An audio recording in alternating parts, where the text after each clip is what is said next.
What if the most dangerous thing happening to humanity right now isn't a war, a virus, or a natural disaster, but the quiet, celebrated erosion of our ability to think? What if the world isn't getting smarter with all its technology, its screens, its infinite access to information, but is in fact growing profoundly, measurably, disturbingly dumber, not in the way that insults people, in the way that should terrify them?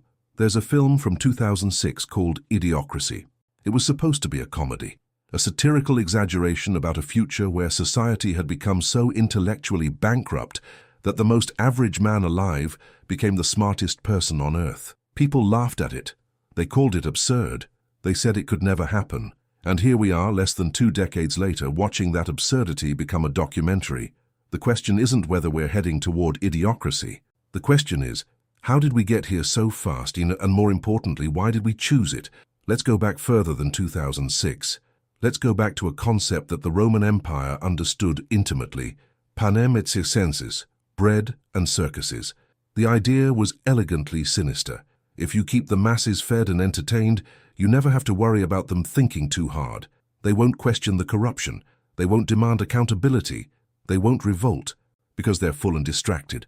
The Roman poet Juvenal wrote about this not as a strategy, but as a lament, a mourning for a citizenry that had traded its civic dignity for cheap spectacle. Sound familiar? Replace bread with fast food and circuses with social media, and you have the exact architecture of modern life. Now here's where it gets philosophically uncomfortable. Aldous Huxley, writing in Brave New World, imagined a dystopia not built on oppression, but on pleasure. Not a boot on the neck, a dopamine hit on the brain. His nightmare wasn't a tyrant who burned books. It was a society that voluntarily stopped reading them because entertainment was easier. Neil Postman, decades later, argued in Amusing Ourselves to Death that Huxley had it right all along. The threat to human intelligence and democracy wasn't censorship. It was irrelevance. It was the replacement of depth with speed, of meaning with sensation, of thought with reaction. And here we stand in the exact center of that prophecy, scrolling through 30-second videos about nothing, surrounded by the ashes of our own attention spans. But why? Why would an intelligent species choose stupidity? Why would beings capable of writing symphonies, building cathedrals, and mapping the human genome willingly surrender their cognitive sovereignty for likes and reaction emojis? The answer requires us to look not at culture, but at biology. The human brain was not designed for the information age. It was designed for the savannah. It evolved to scan for threats, seek rewards, and conserve energy. Thinking deeply is metabolically expensive. The brain uses 20% of the body's energy, despite being only 2% of its mass. Critical thought, nuanced analysis, moral reasoning, these are neurologically costly, and your phone, your algorithm, your platform, they all know this. They were engineered with surgical precision to exploit every cognitive shortcut your ancient brain reaches for. The outrage that keeps you scrolling, the novelty that makes you click, the social validation that makes you post.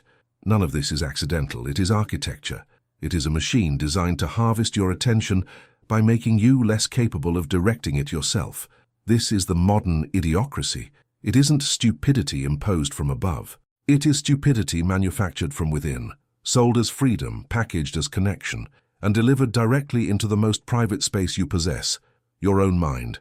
And if you've ever felt that pull, that strange shame of reaching for your phone before you've even opened your eyes in the morning, that hollow feeling after an hour of scrolling that left you more anxious than when you started, then you already know, somewhere beneath the noise, that something has been taken from you. You are not alone in this. Millions of people carry that quiet unease, that sense that they used to be able to hold a thought longer, that conversations used to go deeper, that they used to read, used to wonder, used to sit with silence without trembling. That unease is not weakness. That unease is intelligence trying to survive. Here's a moment that crystallized this for me. Imagine 2 people sitting in the same waiting room. One pulls out a book, the other pulls out a phone. Within minutes, the phone user is watching a celebrity's vacation, then a political argument, then a cooking video, then a dog doing something funny. Their nervous system is flooded with stimulation, but their understanding of the world hasn't moved an inch. The book reader, meanwhile, is uncomfortable. The words are slow. The ideas require effort. There are no flashing images, no dopamine hits, but somewhere in that effort, in that productive discomfort, a thought is forming. A connection is being made. A human being is growing. The tragedy is that in a world optimized for the phone, the person with the book looks like the odd one out. We have redefined intelligence as the ability to consume quickly, not to understand deeply, and we are paying for that redefinition in ways we are only beginning to measure. If this idea has already stirred something in you, that recognition, that quiet alarm, then stay with me. Because what comes next is where this gets truly important.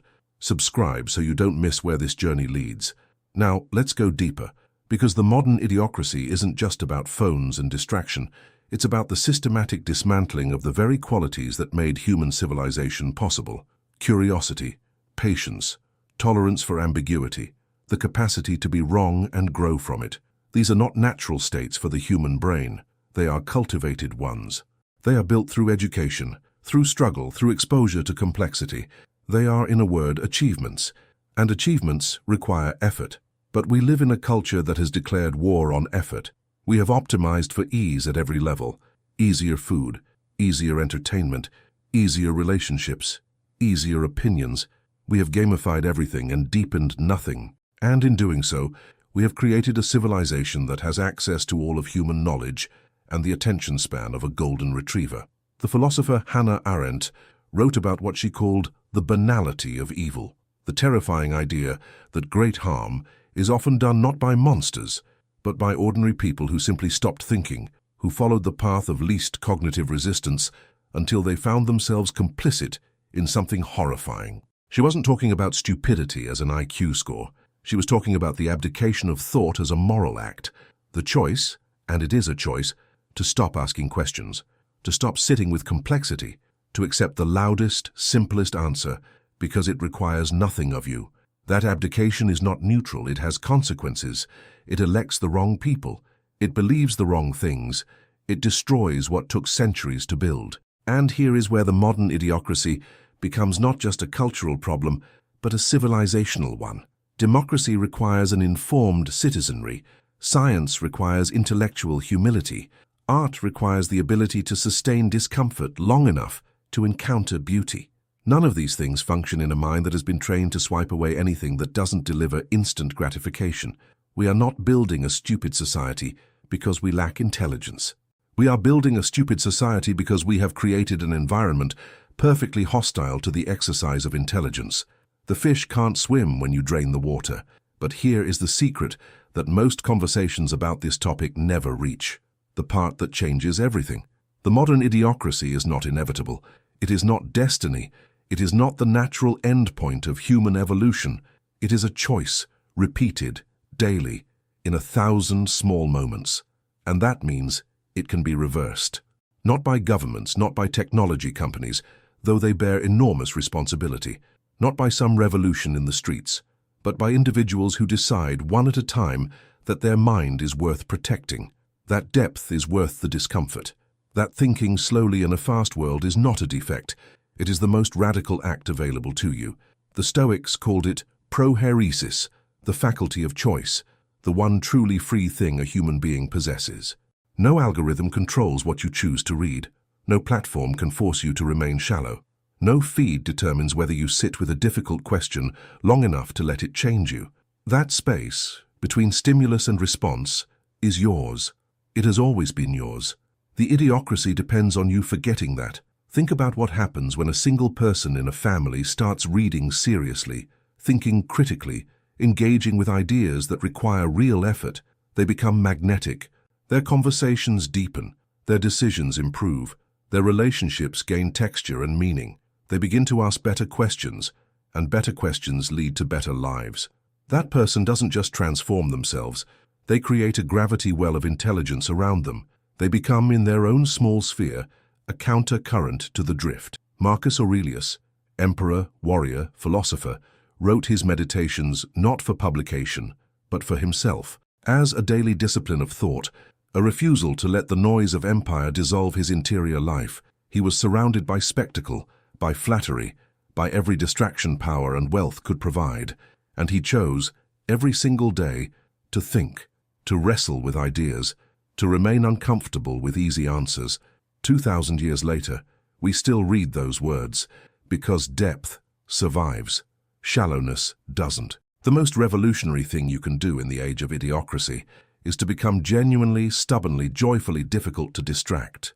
To read books that challenge you, to have conversations that go somewhere, to sit with questions that have no easy answers, to be, in a world of reaction, a person who actually reflects, not because it makes you superior, but because it makes you real, because it makes you, in the most ancient and important sense of the word, free. We are living through a civilizational test. The question it is asking is not whether humanity is intelligent enough to survive. We have already proven that. The question is whether we care enough to stay intelligent, whether we will choose the difficult, luminous work of thinking, truly thinking, over the easy warmth of being endlessly entertained, whether we will remember, before it is too late, that a mind is not a storage device for content. It is the most extraordinary instrument in the known universe, capable of compassion and discovery and transcendence. Don't let it sleep. If this video left something stirring inside you, a thought, a discomfort, a small flame of recognition, then it has done its work. Share it with someone who needs to hear it. Leave a comment with the one idea that hit you hardest. Subscribe, because this channel exists to keep that flame burning, one conversation at a time in a world that would rather you just keep scrolling. The revolution begins with a single, unhurried thought. Start now.